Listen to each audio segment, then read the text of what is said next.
성경에서 보면 재미있는 사실 한 가지를 알 수 있는데, 성경에서 우리가 재능이나 또한 여러 가지 조건들이, 소위 말한다면 이제 재능이라고 합시다. 각 사람의 그 재능이 가장 뛰어난 사람들이 누가 있을까요? 성경에서 재능이 가장 뛰어난 사람, 삼손 있죠, 그렇죠?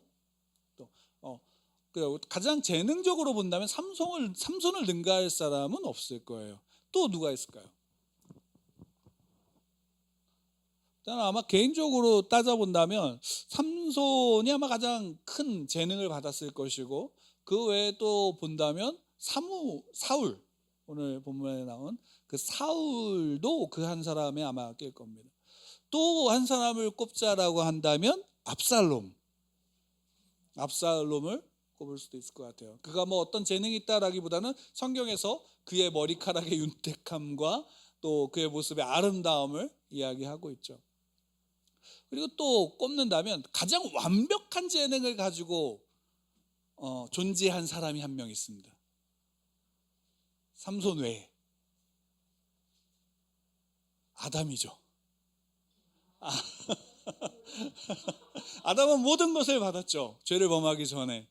근데 재미있는 것은 그 성경에서 가장 완벽한 사람, 여러 가지 재능을 가진 탁월한 사람으로서 인정되어진 사람들이 소위 말한다면 말로가 어땠을까요? 그죠? 우리가 소위 말한다면 재능을 가지고 있어서 우리는 그렇게 요구하잖아요. 하나님, 우리에게 재능을 주십시오, 뭐를 주십시오, 무엇인가가 잘 되게 해주십시오라고 하지만, 정작 성경을 통해서 우리가 봤을 때 그 모든 것을 가졌던 사람들을 소개할 때, 그러니까 그 재능이나 그 아름다움이나 그 어떤 것을 가지고 이렇게 태어난 사람들을 보면 어떠냐면 그 말로가 좋지가 않아요. 결국에는 자기의 재능이나 자기의 가진 것들을 의지하고 결국 그것을 통해서 자기를 드러내는 데 집중하는 모습들을 우리가 볼 수 있게 되어집니다. 그러니까 오히려 반대로 성경에서 본다면 가장 못난 사람, 좀 찌질해 보이는 사람의 대표적인 사람이 누가 있을까요? 저는 아브라함이라고 생각해요. 모세도 마찬가지죠. 아브라함도 마찬가지죠. 근데 결국 그렇죠. 이삭도 그렇죠. 야곱도 말고, 야곱은 사기꾼이고, 다윗은 그나마 어렸을 때 그 눈이 하고 입술이 붉고 한 그런 모습, 그 피부가 붉은색에 대한 아름다움의 그 용모가 아름다움을 이야기하고 있지만, 다윗이 그렇다고 해서 또 보면 뭐 탁월한 게 있는가라고 본다면 그렇진 않아요. 물론 그의 대표적 골리앗을 통해서 야, 다윗과 같은 사람이 되어야 돼 이렇게 얘기하지만, 실제로 다윗을 본다면 지었던 죄의 모습을 본다면 다윗이나 사울이나 다를 바가 있을까요? 우리 다윗을 되게 높게 치지만 실제적으로 우리아의 아내 밧세바를 취할 때 모습을 본다면 오히려 사울은 성경에서 그런 기록은 없잖아요. 물론 뭐 무당을 찾아갔거나 또 하나님이 싫어하는 행동들을 했던 모습들은 있지만, 결국에는 다윗이 행한 모습이 깨끗하거나 뭐 이런 모습을 보인 건 아니에요. 그리고 어떻게 보면 왕의 자질로 본다면 다윗보다는 사무엘이 더 뛰어났을 거예요. 그리고 또 다윗보다 압살롬이 더 왕의 어떤 제목으로서 본다면, 사람들을 끌어들이는 매력으로서 본다면 압살롬이 더 나았을 수도 있어요. 근데 그럼에도 불구하고 성경에서는 다윗이라는 인물을 굉장히 중요하게 여기고 다르게 다루고 있어요. 그 이유가 뭘까요? 결국에 그 이유는 다른 것이 없어요. 우선은 하나님이 그를 택하셨어요. 그거 웬 다른 게 있나? 라고 또 살펴본다면, 다윗은 또 하나님이 성경을 통해서 우리에게 믿음의 사람이라고 하는 사람들의 모습을 보면 결국에는 그들 가운데 사울과 압살롬과 또는 뭐 여러 다른 사람들의 모습과는 다른 믿음의 사람으로서의 모습을 본다면, 그들은 자기 죄가 드러났을 때 그 죄를 피하거나 그것을 합리화시키거나 하지 않고 어떻게 했나요? 하나님 앞에 회개한 모습을, 특히나 다윗을 통해서 우리는 그것을 볼 볼 수가 있죠. 그러니까 오늘 이제 사무엘상 15장의 말씀도 우리가 결국에는 잘 아는 말씀 중에 하나예요. 사무엘이 사울에게 결국 무엇인가 일을 맡겼을 때 적들을 다 진멸해라, 그 양들을 다 진멸해라 라고 했을 때 어떻게 했을까요? 사울은 그렇게 하지 않았어요. 그리고 또 더군다나 더 문제는 뭘까요? 제사를 드리는 사무엘이 오지 않으니까 그것을 기다린 게 아니라 자기가 제사를 드렸죠. 물론 여기서 사울이 잘못했냐 아니냐 이런 문제를 따르는 게 아니라 성경에서 하나님이 그 사울에 대해서 사무엘을 통해서 말씀하신 게 뭐냐면 우리가 잘 아는 오늘 22절의 말씀인 거죠. 사무엘이 이르되 여호와께서 번제와 다른 제사를 그이의 목소리를 청종하는 것을 좋아하심같이 좋아하시겠나이까? 순종이 제사보다 낫고 듣는 것이 순양의 기름보다 나으니. 그러니까 결국 순종이 제사보다 낫다라는 것은 우리가 하나님 앞에 내가 가지고 있는 아주 좋은 것을 하나님께 드린다고 해서 하나님이 그걸 기뻐하시는 것이 아니라 하나님이 우리에게 요구하시는 것은 최고의 것을 드리는 거예요. 이게 같은 말인 것처럼 느껴지지만 그 안에 의미가 좀 다른 게 뭐냐면 최고의 것을 드린다라는 것은 내가 원하는 좋은 것을 드리는 게 아니라 하나님이 기뻐하시는 것을 드리는 거라는 거예요. 근데 하나님이 기뻐하시는 것이 무엇이냐? 하나님의 말씀에 순종하는 것. 달리 얘기한다면 하나님의 뜻에 순종하는 것이죠. 하나님의 뜻에 순종한다라는 것, 하나님의 말씀에 순종한다라는 것, 그리고 그것을 통해서 달리 그 하나님의 뜻에 순종한다라는 것은 결국 우리가 성경의 인물들을 통해서 하나하나 이렇게 살펴보게 된다면 결국 하나님이 우리에게 요구하시는 순종은 뭐예요? 우리의 삶의 중심에 누구의 가치를 두는 것이냐면 하나님의 가치를 두는 거예요. 나 하나님을 믿어요 라고 말하는데 내 삶의 가치와 방향은 하나님의 것으로서가 아니라 내가 좋아하고 세상에서 좋아 보이는 것으로 삼는다면, 그래서 그것을 가지고 야, 이 좋은 것을 하나님께 드리는 거야 라고 말한다면 하나님 그걸 기뻐 받으실까요? 안 받으실까요? 기뻐 받으시지 않는다라는 것이에요. 그거는 똑같이 사울의 모습과 우리가 다를 바가 없는 모습이다라는 거예요. 근데 우리는 그런 내가 가지고 있는 좋은 것, 내가 가지고 있는 내가 이룩한 어떤 성공을 하나님께 드리면 하나님이 기뻐하실 거라고 착각하죠. 하나님은 우리의 성공한 것을 드리는 것을 좋아하시는 게 아니라 무엇을 좋아하시냐면 우리의 중심이 어떠하냐라는 거죠. 그래서 하나님이 다윗을 택하실 때도 사무엘을 통해서 뭐라고 말씀하시냐요? 내가 사울을 버렸어. 그러니까 사무엘이 낙담하고 있을 때 하나님이 다윗에게 이끄셔서 뭐라고 말씀하세요? 나는 외모를 보지 않아. 나는 그의 중심을 보고 있어 라고 말씀하시죠. 그러니까 이게 되게 놀라운 말씀이에요. 여러분, 하나님이 여러분의 중심을 본다라는 게 여러분들이 내 중심에 죄도 없고 거룩하고 깨끗하다라는 것을 보시는 걸까요?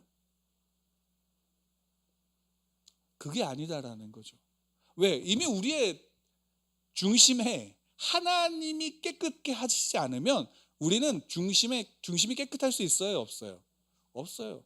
예수 그리스도를 통하지 않으면 우리의 중심은 의와 거룩과는 전혀 상관없는 죄와 사망과 더러움으로 가득한 존재가 우리 모두라는 거예요. 근데 하나님께서 뭘 행하신 거냐면 예수 그리스도를 보내심으로 그분으로 말미암아 우리의 중심에 뭘 세우신 거예요? 예수 그리스도의 의를 세우시고 예수 그리스도의 거룩을 세우시고 예수 그리스도의 순종하심을 세우심으로 말미암아 우리 안에 누구를 그 예수 그리스도로 말미암은 가치를 붙잡을 수 있게 하는 거예요. 그래서 다윗처럼 죄를 범한다 할지라도 그 죄를 범한 것에 대해서 깨닫게 되었을 때 그가 할 수 있는 게 뭐예요? 하나님 앞에 그 죄를 다 토설하고 회개하는 거죠. 하나님 앞에 그것을 다 아뢰므로 회개하는 거예요. 하나님이 그럴 때 그를 용서하시는 거예요. 그러니까 달리 어떻게 본다면 하나님이 우리에게 요구하시는 것이 순종이라면 그 순종은 뭔가를 거창하게 행하는 것이 아니라 내 삶의 중심에 가치를 누구에게 두고 있느냐라는 사실이에요.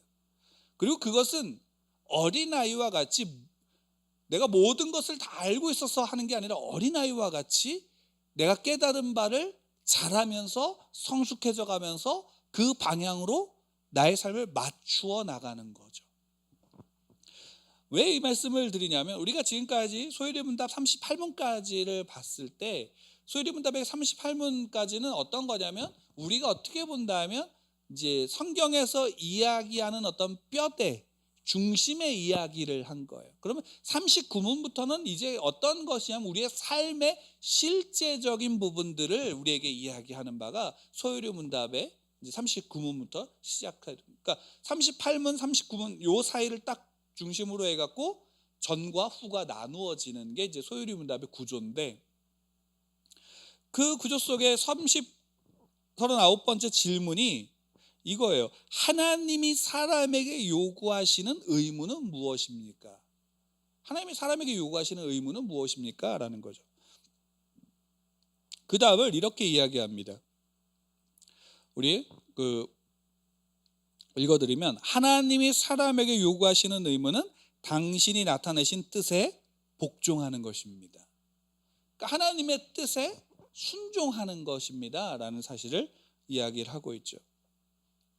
그러니까 하나님의 뜻에 순종한다라는 것이 계속적으로 앞에서도 말씀드렸다시피 결국에는 우리의 삶의 중심의 가치가 내가 누구에게 있느냐라는 거예요. 그러니까 우리가 이거를 하나님의 뜻에 이제 복종한다, 또 하나님의 뜻에 순종한다라는 사실을 우리가 어떻게 오해하게 되냐? 어떤 행동과 행위의 결과로 말미암아 하나님이 우리에게 은혜를 주시는 것처럼 우리가 생각할 수가 있는데 그게 아니라 이미 우리 안에 하나님의 역사가 있기에 하나님이 우리를 구원하셨기에 우리가 마땅히 그 구원에 합당한 자의 삶을 살아갈 수 있게 하신 거예요. 그게 뭘로 표현되어지냐면 우리의 중심의 가치가 어디에 있느냐라는 거죠.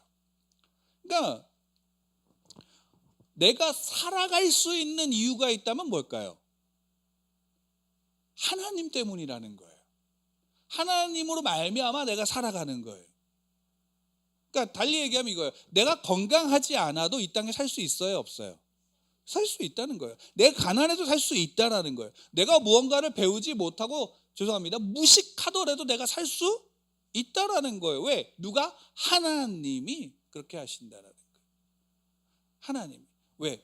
우리가 살아가는 삶의 이유가 예수들을 영접하여 하나님의 자녀가 되고 하나님이 나를 택하심으로 말미암아 어떻게 하냐면 바뀌었다라는 거예요.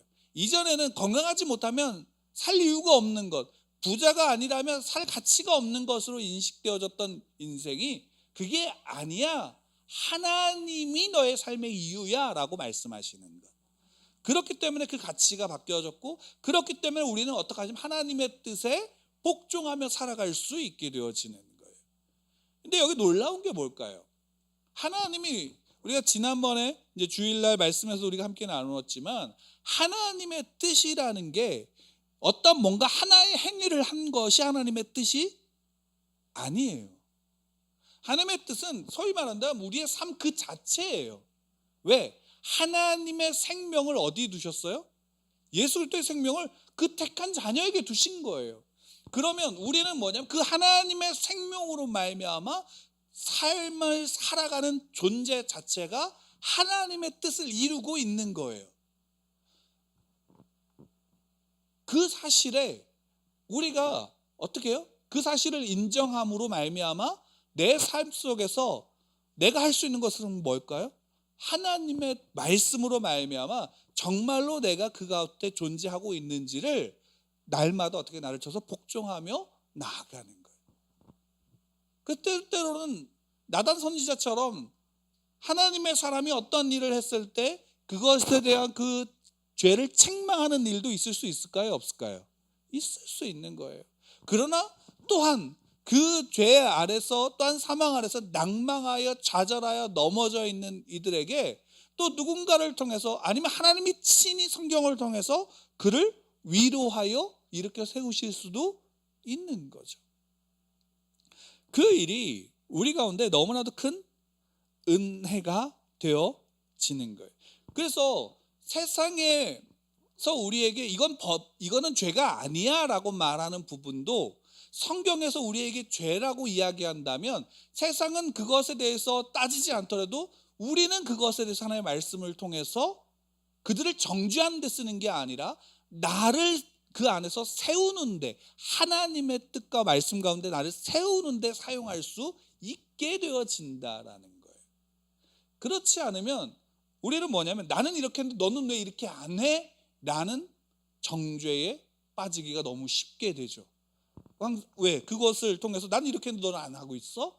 라는 것을 말하는 게 아니라 성경은 내게 각 사람 그 사람에게 주신 것들을 통해서 또 그 각 사람이 하나님의 말씀 가운데 씨름하는 그 순수한 모습을 통해서 하나님의 역사는 때로는 위로로, 때로는 책망으로, 때로는 선함으로, 때로는 넉넉함으로, 때로는 부족함으로도 그 가운데 나타내시는 거예요. 왜? 하나님이 그 가운데 함께 하시니까. 하나님이 그 가운데 함께 하시니까.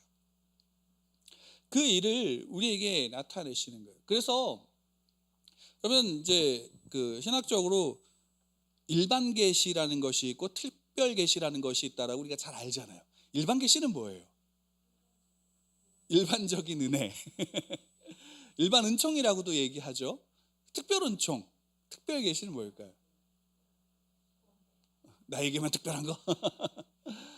예, 그거죠. 그러니까 일반 계시와 이제 또 일반 은총이나 이런 것들은 결국 자연의 모든 만물의 움직임이죠. 그리고 자연의 현상의 모든 우리의 소위 말한다면 비 내리는 것도 일반 은총이고 일반 계시죠. 근데 일반 계시와 특별 계시, 일반 은총과 특별 은총의 차이가 있다면 그 차이는 뭐냐면 결국 그 하나님을 인식하게 되어지는 것이 내가 가지고 있는 이성과 경험과 또 어떤 이제 감성적인 것들로 내 지정의 어떤 것들로 인해서 인식하게 되어지는 것에 대한 것과 그렇지 않고 초월적인 존재로 말미암아 인식하게 되는 것 가운데 있는 차이가 있는 거예요. 그걸 달리 표현하면 이거예요.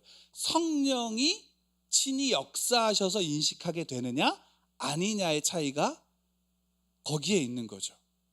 그러니까 여러분 우리가 구원받았다라는 것은 누구의 역사예요? 성령 하나님의 역사예요. 성령이 하나님의 인치심으로 말하면 성령이 우리 안에서 어떻게 하시는 거예요?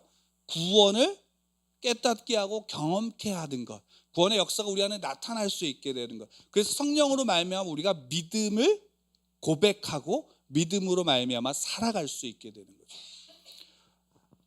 그러니까 그러면 이거죠. 일반 계시와 특별 계시가 있다라는 것은 결국 세상의 가치가 하나님의 택한 사람, 성령으로 말미암아 역사한 그 특별한 은총을 경험한 자와 어떻게 돼요? 그 가치는 분명하게 달라진다라는 거예요.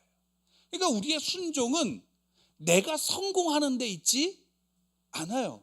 그렇다고 이 오해하지 말 것은 성실하지 말라는 말이 아니죠. 우리의 삶은 성실해야 되는 거예요. 그리스도인들은 누구보다도 성도들, 그리스도인들은 성실한 삶을 살아가야 되는 거예요. 다만 그 성실함이 내 성공으로 보장되어지고 돌아오는 것으로 인한 성공이 아니다라는 거죠. 그것은 온전히 그 모든 것들은 하나님으로 말미암아 이루어진 것임을 믿고 그 하나님의 말씀 가운데 나를 쳐서 복종시킬 수 있는 그런 사람이 특별 계시와 특별 은총을 누리고 있는 거죠.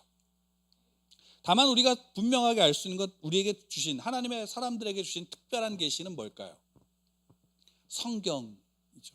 그러니까 성경책 그 자체가 어떤 특별한 계시가 아니라 그 성경 말씀을 주시고 그 성경 말씀을 성령으로 말미암아 인식하고 조명하셔서 깨닫게 하시고 결단할 수 있게 하시는 것. 그 은혜가 누구에게 있냐면 하나님의 택한 여러분들 가운데 있다라는 그 사실입니다. 그 은혜를 누리는 존재가 우리라면 결국 그 은혜는 굉장히 귀한 것이죠. 우리가 함부로 생각하고 함부로 여길 것이 아니다라는 거예요.